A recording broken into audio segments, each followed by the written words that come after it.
Hey everyone. So my name is Josh Comeau. I'm a junior at the University of Vermont, and this semester I had the opportunity to intern at Berkeley Institute for Accessible Arts Education.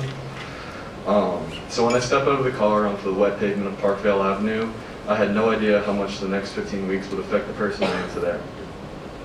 Underlying the excitement for this experience was extreme anxiety about how I'd be perceived by my peers, and nervousness my internship and interest wouldn't fit in with theirs.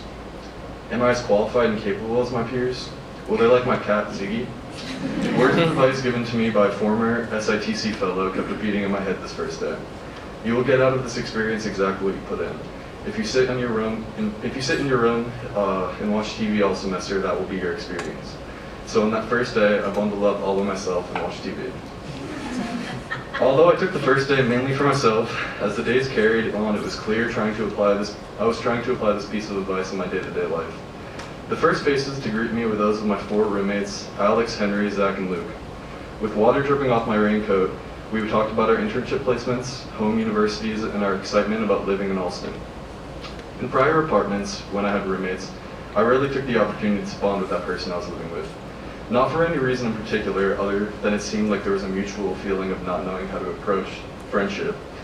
But this couldn't be further from the truth with my current roommates.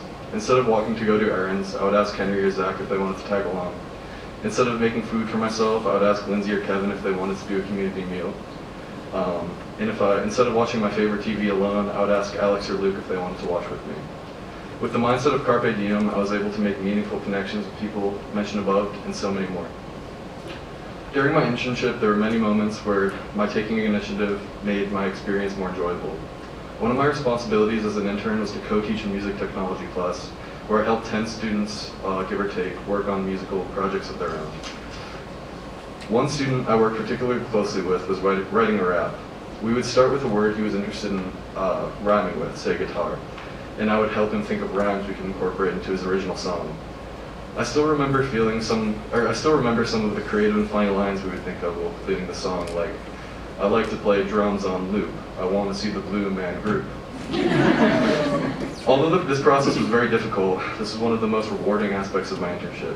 Another student had a fascination with the train system of Tokyo, Japan, which greets passengers with a jingle unique to the train station they're boarding. His dream project was a larger-than-life piece of music that incorporated all the jingles of the Tokyo subway. One part of me helping him out would be to listen to the original motif and make sure it was transcribed correctly in the music-making software.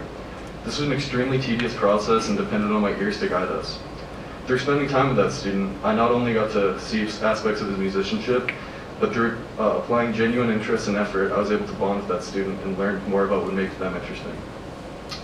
As I transition out of semester in the city and back into my home campus in Vermont, I will use this lens to view my old habits and lifestyle and adjust where it's necessary. I will come back to relationships I had beforehand with a new passion and perspective on myself. I will apply myself to the fullest in the classroom, and I will look for places where I may have passed on the opportunity to seize the day.